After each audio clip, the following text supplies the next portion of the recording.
ಶ್ರೀ ಗುರುಭ್ಯೋ ನಮಃ. ಶ್ರೀ ಗಣೇಶಾಯ ನಮಃ. ಗಂ ಗಣಪತೆ ನಮಃ. ವಕ್ರತುಂಡ ಮಹಾಕಾಯ ಸೂರ್ಯಕೋಟಿ ಸಮಪ್ರಭಾ ನಿರ್ವಿಘ್ನಂ ಕುರು ಮೇ ದೇವ ಸರ್ವಕಾರ್ಯೇಷು ಸರ್ವದಾ. ರೇಖಿ ಅಧ್ಯಾಪಕರಿಗೆ ಹಾಗೂ ಎಲ್ಲ ದೇವಾನುದೇವತೆಗಳಿಗೆ ವಂದನೆಗಳನ್ನು ಸಲ್ಲಿಸುತ್ತಾ, ಈ ರೇಖಿಯ ಬಗ್ಗೆ ಹಿಂದಿನ ಸಂಚಿಕೆಯಲ್ಲಿ ನಾನು ರೇಖಿ ಎಂದರೆ ಏನು ಎಂಬುದಾಗಿ ತಿಳಿಸಿದ್ದೆ. ರೇಖಿಯಿಂದ ಆಗುವಂತ ನಮಗೆ ಪ್ರಯೋಜನಗಳೇನು, ಅದರಿಂದ ಆಗುವತಕ್ಕಂಥ ಉಪಕಾರ ಏನು ಅನ್ನೋದನ್ನ ನಾವು ಈ ಸಂಚಿಕೆಯಲ್ಲಿ ತಿಳಿಯೋಣ. ಹಿಂದೆ ನಾನು ವಿದ್ಯಾಭ್ಯಾಸ ಮತ್ತೆ ರೋಗದ ನಿವಾರಣೆ, ಏಕಾಗ್ರತೆ, ನೆನಪಿನ ಶಕ್ತಿ, ಗ್ರಹಣದ ಶಕ್ತಿ ಎಲ್ಲವನ್ನ ನಾನು ನಿಮಗೆ ತಿಳಿಸಿದ್ದೆ.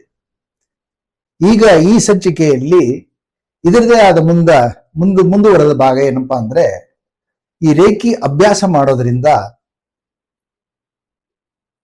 ವಿಶೇಷವಾದಂತ ಒಂದು ಗುಣ ಏನ್ ಬರುತ್ತೆ ಅಂದ್ರೆ ಏಕಾಗ್ರತೆ ಬರುತ್ತೆ. ಆ ಏಕಾಗ್ರತೆಯ ಜೊತೆಗೆ ನಮಗೆ ತಾಳ್ಮೆ ಉಂಟಾಗುತ್ತೆ. ಇದು ತುಂಬಾ ಸತ್ಯ. ಅಭ್ಯಾಸ ಮಾಡ್ತಿರ್ಬೇಕು. ಅಭ್ಯಾಸ ಇಲ್ಲದೇ ಇದ್ರೆ ನಮಗೆ ಅದು ಬರೋದು ಕಷ್ಟ. ನಮ್ಮ ಮಾನಸಿಕವಾದಂಥ ವಿಚಾರಗಳೇನಿದೆ ಅದನ್ನ ನಾವು ಮೇಲ್ನೋಟಕ್ಕೆ ನಾನು ಆ ವಿಚಾರವನ್ನ ಬಿಟ್ಟಿದ್ದೀನಿ ಅಂತ ಹೇಳ್ತೀವಿ ಅಷ್ಟೇ. ಆದರೆ ಅದು ನಮ್ಗಾಗುವ ಸ್ಟ್ರೆಸ್ ನಮ್ಮನ್ನ ತುಂಬಾ ಕೊಲ್ತಾ ಇರುತ್ತೆ. ಅದನ್ನ ನಾವು ದೂರಪಡಿಸ್ಬೇಕು.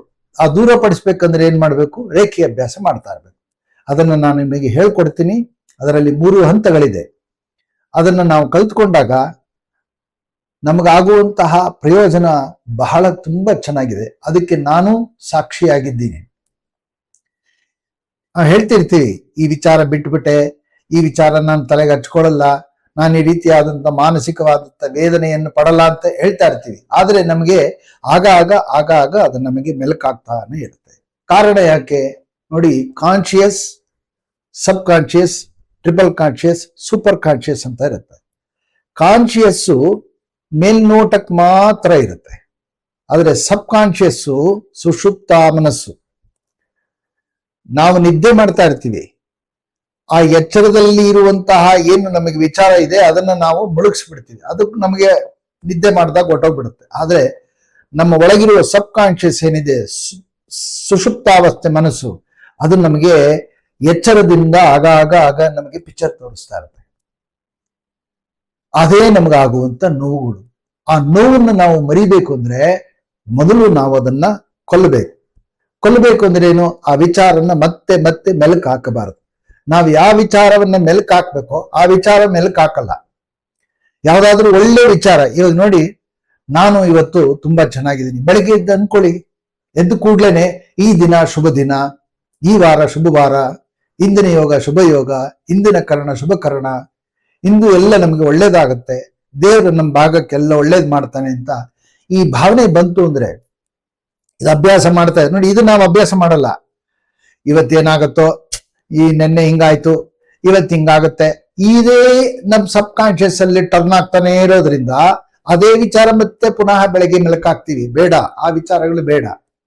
ಬೆಳಗ್ಗೆ ಎದ್ದು ಕೂಡ್ಲೆ ಭಗವಂತನ ಸ್ಮರಣೆ ಮಾಡಿ, ಶ್ರೀಹರಿಯನ್ನಿ, ಶ್ರೀಕೃಷ್ಣಾನ್ನಿ, ನಿಮ್ಗೆ ಯಾವ ದೇವರು ಇಷ್ಟನೋ ಆ ದೇವರಲ್ಲಿ ಸ್ಮರಣೆ ಮಾಡಿ. ಅದರೊಳಗೆ ಭಗವಂತ ಇದ್ದು ನಮ್ಗೆ ಅನುಗ್ರಹ ಮಾಡ್ತಾನೆ.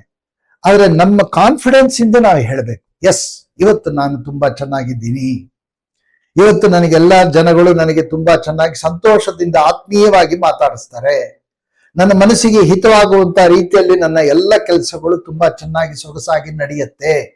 ಈ ಭಾವನೆಯಿಂದ ನಿಮ್ಮ ಒಂದು ನಡಿಗೆಯ ಒಂದು ಜೀವನದ ಚಕ್ರವನ್ನ ನೀವು ಕ್ಲಾಸ್ ಮಾಡ್ಕೊಳ್ಳಿ. ನಿಮ್ಗೆ ಯಾಕಾಗಲ್ಲ? ಹಾಗೆ ಆಗತ್ತೆ, ಖಂಡಿತ ಆಗತ್ತೆ. ನಾವು ಪ್ರತಿನಿತ್ಯ ಅದೇನ್ಕೋತೀವಿ ನೋಡಿ. ನಾವು ಪ್ರತಿದಿನ ಬೆಳಿಗ್ಗೆ ಎದ್ದಾಗ, ಎಸ್, ಇವತ್ತು ಇದನ್ನ ಪುರಂದರದಾಸರು ಒಂದು ಮಾತಂತಾರೆ, ಇಂದಿನ ದಿನವೇ ಶುಭ ದಿನವು, ಇಂದಿನ ವಾರ ಶುಭ ವಾರ, ಇಂದಿನ ಯೋಗ ಶುಭ ಯೋಗ ಅಂತ ಹೇಳಿ ಪುರಂದರದಾಸರು ಕೀರ್ತನೆ ಮಾಡ್ತಾರೆ. ನೋಡಿ, ಭಗವಂತನ ಸ್ಮರಣೆ ಮಾಡಿದ ದಿನ ಅದು ಶುಭ ಮಂಗಳ. ಯಾವಾಗ ನಾವು ಭಗವಂತನ ಮರಿತೀವಿ ಅದು ಅಮಂಗಳ, ಅದು ಸತ್ಯ. ಹಾಗೆ ನಿಮ್ಮ ದೈನಂದಿನದ ನಿತ್ಯ ಕರ್ಮಗಳನ್ನ ಸಂತೋಷವಾಗಿ ಅದನ್ನ ಅನ್ಭವಿಸಿ, ನಿಮ್ಮನ್ನ ನೀವು ಪ್ರೀತಿಸ್ಕೊಳ್ಳಿ.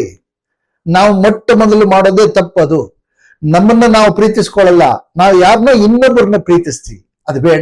ಹಾಗೆ ತಪ್ಪೇನಿಲ್ಲ, ಇನ್ನೊಬ್ಬರನ್ನ ಪ್ರೀತಿಸೋದು, ಅವ್ರ ಮೇಲೆ ವಿಶ್ವಾಸ ಮಾಡೋದು, ಅವ್ರ ಮೇಲೆ ಸಂತೋಷ ಪಡೋದು, ಅದು ತಪ್ಪಲ್ಲ. ನಮ್ಮ ಹೆಂಡತಿ ಮಕ್ಕಳ ಮೇಲೆ ನಾವು ಪ್ರೀತಿಸ್ಬೇಕು, ನಮ್ಮ ಬಂಧು ಬಳಗದಲ್ಲಿ ನಾವು ಚೆನ್ನಾಗಿ ಪ್ರೀತಿಸ್ಬೇಕು, ಅದೇ ಒಂದು ಆನಂದ ಇದೆ. ಆದ್ರೆ ಫಸ್ಟ್ ನಿಮ್ಮನ್ನ ನೀವು ನೋಡ್ಕೊಳ್ಳಿ. ಬೆಳಗ್ಗೆ ಎದ್ದು ಈಗ ಅವ್ರು ನಿದ್ದೆ ಮಾಡ್ತಿದ್ದಾನೋ ಇಲ್ವೋ ಅಂತ ಯೋಚನೆ ಮಾಡ್ತೀವ? ನಾವು ಚೆನ್ನಾಗಿ ನಿದ್ದೆ ಮಾಡ್ತೀವಿ ಅಲ್ವಾ? ಅವ್ರಿಗೆ ಹೊಟ್ಟೆ ತುಂಬಿದೆ ಅಂತ ಯೋಚನೆ ಮಾಡ್ತೀವ? ಇಲ್ಲ, ನಾವು ಹೊಟ್ಟೆ ತುಂಬಾ ತಿಂತೀವಿ. ಅದರಂತೆ ವಿಚಾರಗಳಲ್ಲೂ ಸಹಿತ ನಿಮ್ಮನ್ನು ನೀವು ವಿಚಾರ ಮಾಡ್ಕೊಳ್ಳಿ ಅನ್ನೋದೇ ಪ್ರೀತಿ. ಅರ್ಥ ಆಯ್ತಾ? ಈ ರೀತಿಯಾದಂತ ಪ್ರೀತಿಯಿಂದ ನಿಮ್ಮ ವಿಚಾರವನ್ನು ನೀವು ಮಾಡ್ಕೊಂಡಾಗ ನಿಮ್ಗಾಗುವಂತಹ ಏನು ಒಂದು ಪ್ರತ್ಯಕ್ಷ ಸ್ಕ್ರೀನ್ ಕಾಣಿಸ್ತಾ ಇದೆ, ಅದು ಕಾಣುತ್ತೆ ನಾನು ಎಲ್ಲಿ ಸರಿ ಮಾಡಿದ್ದೀನಿ, ಎಲ್ಲಿ ತಪ್ಪು ಮಾಡ್ತಾ ಇದ್ದೀನಿ ಅಂತ. ಇದು ಮಾಡ್ಕೊಂಡಾಗ ನಿಮ್ ಜೀವನ ತುಂಬಾ ಸೊಗಸಾಗಿರುತ್ತೆ. ಅದಕ್ಕೆ ರೇಖಿ ಅಭ್ಯಾಸದಿಂದ ಮೊಟ್ಟ ಮೊದಲಿಗೆ ತಾಳ್ಮೆ ಅನ್ನೋದು ಬರುತ್ತೆ. ಇದನ್ನ ವಾದಿರಾಜ ಸ್ವಾಮಿಗಳು ಮಾತಂತಾರೆ, ತಾಳುವಿಕೆಗಿಂತ ತಪವೂ ಇಲ್ಲ ಅಂತ. ತಪಸ್ಸು ನಾವು ಕೂತ್ಕೊಂಡು ಕಣ್ಣು ಮುಚ್ಕೊಂಡು ಕೂತ್ಕೊಂಡು ಗಿಡ ಮರಗಳ ಕೆಳಗಡೆ ಕೂತ್ಕೊಂಡು ತಪಸ್ಸು ಮಾಡಿದ್ರೆ ಅದು ತಪಸ್ಸಲ್ಲ. ನಿಮ್ಮ ಸಂಸಾರದಲ್ಲೇ ನೀವು ಮಾಡುವಂತ ದಿನಚರಿಗಳಲ್ಲಿ ಏನಿದೆ ಅದೇ ಒಂದು ದೊಡ್ಡ ತಪಸ್ಸು. ಇದಕ್ಕೆಲ್ಲ ದೊಡ್ಡ ದೊಡ್ಡ ಮಹಾಭಾರತದಲ್ಲ ಚರಿತ್ರೆ ಬರುತ್ತೆ, ಇರ್ಲಿ. ಆದ್ರೆ ನಮ್ಮ ತಪಸ್ಸು ಹೇಗಿರ್ಬೇಕು ಅಂದ್ರೆ ತಾಳ್ಮೆ ಅನ್ನೋದು ನಮ್ಮ ತಪಸ್ಸಾಗಿರುತ್ತೆ. ಅದು ರೇಖಿ ನಮಗೆ ಕಲ್ಸ್ಕೊಡುತ್ತೆ ಅಂತ ವಿಚಾರ. ತಾಳ್ಮೆ ಅನ್ನೋದು ಬಹಳ ಮುಖ್ಯ. ನಿಮ್ಮ ಆ ತಾಳ್ಮೆಯಿಂದ ಬಂದ ಕೂಡಲೇ ವ್ಯಕ್ತಿತ್ವ ಮೆರುಗು ಸಬಗು ತಂದು ಕೊಡುತ್ತೆ. ವೈರಿಗಳೆಲ್ಲ ಮಿತ್ರರಾಗ್ತಾರೆ, ಸಂಬಂಧಿಗಳೆಲ್ಲ ತುಂಬಾ ಚೆನ್ನಾಗಿ ಹತ್ತಿರರಾಗ್ತಾರೆ. ಇದನ್ನ ನಾನು ನೋಡಿದ್ದೀನಿ, ತುಂಬಾ ಜನದಲ್ಲಿ ನೋಡಿದ್ದೀನಿ, ನಾನು ಅನುಭವಿಸಿದ್ದೀನಿ. ಆದ್ರಿಂದ ಅನ್ಯೋನ್ಯತೆ ಜೀವನವನ್ನ ನಡೆಸ್ತಾರೆ. ಮದುವೆ ಆಗದೇ ಇರೋರು ಮದುವೆ ಆಗ್ತಾರೆ, ಮಕ್ಕಳಾಗದೇ ಇರೋರಿಗೆ ಮಕ್ಕಳಾಗಿರೋದನ್ನ ನಾವು ಈ ರೇಖೆಯಿಂದ ನೋಡಿದೀವಿ. ನಾವು ಸಂತತಿಗಳಿಂದ ಏನಾದ್ರು ತೊಂದರೆ ಆದ್ರೆ ಆ ಸಂತತಿಗಳಿಂದನೂ ಸಹಿತ ವಿಶೇಷವಾಗಿ ಅನುಗ್ರಹವನ್ನು ಪರಮಾತ್ಮ ಮಾಡಿದ್ದಾನೆ. ಈ ರೇಖಿ ಅನ್ನೋದು ಅಷ್ಟು ಸಾಧನೆ ಮಾಡಬೇಕಾದ್ರೆ ಅಭ್ಯಾಸ ಮಾಡಲಿಲ್ಲ ಅಂದ್ರೆ ಯಾವುದೇ ರೀತಿಯಾದಂತ ಫಲ ಸಿಕ್ಕಲ್ಲ. ಅಭ್ಯಾಸ ಯಾವಾಗಲೂ ಮಾಡ್ತಿರ್ಬೇಕು ಅಂತ ಹೇಳ್ತಾ ಮುಂದಿನ ಸರಣಿಯಲ್ಲಿ ಮತ್ತಷ್ಟು ಅಸಾಧ್ಯವಾದಂತ ಕಾಯಿಲೆಗಳಿಂದ ಹೇಗೆ ಪರಿಹಾರ ಆಗುತ್ತೆ, ರೇಖಿ ಅಭ್ಯಾಸ ಮಾಡೋದ್ರಿಂದ ನಮಗಾಗುವಂತಹ ಇನ್ನೂ ಅನೇಕ ರೀತಿಯಾದಂಥ ಉಪಯೋಗಗಳು ಏನು ಎಂಬುದಾಗಿ ನಿಮಗೆ ತಿಳಿಸ್ಕೊಡ್ತೀನಿ. ಇಷ್ಟ ಆದ್ರೆ ಲೈಕ್ ಮಾಡಿ, ಶೇರ್ ಮಾಡಿ, ಸಬ್ಸ್ಕ್ರೈಬ್ ಮಾಡಿ. ನಿಮ್ಗೇನಾದ್ರೂ ರೇಖಿ ವಿದ್ಯಾಭ್ಯಾಸ ಕಲಿಬೇಕು, ರೇಖಿ ವಿದ್ಯೆ ಕಲಿಬೇಕು ಅಂದ್ರೆ ನಾನು ಡಿಸ್ಕ್ರಿಪ್ಷನ್ ಅಲ್ಲಿ ನಾನು ನಂಬರ್ ಕೊಟ್ಟಿರ್ತೀನಿ. ದೂರದಿಂದನೇ ಕೂತ್ಕೊಂಡು ಹತ್ರಕ್ಕೆ ಬರಕ್ಕಾಗ್ಲಿಲ್ಲ, ಯಾವುದೇ ಊರಲ್ಲಿ ಇದ್ರು ಸಹಿತ ನಾವು ರೇಖಿ ವಿದ್ಯೆ ಹೇಳ್ಕೊಡ್ತೀವಿ. ಬನ್ನಿ, ನಮ್ಮನ್ನು ಕಾಂಟ್ಯಾಕ್ಟ್ ಮಾಡಿ ಅಂತ ಹೇಳ್ತಾ ಈ 4 ಮಾತು ಮುಗಿಸ್ತಾ ಇದ್ದೀನಿ. ಧನ್ಯವಾದಗಳು.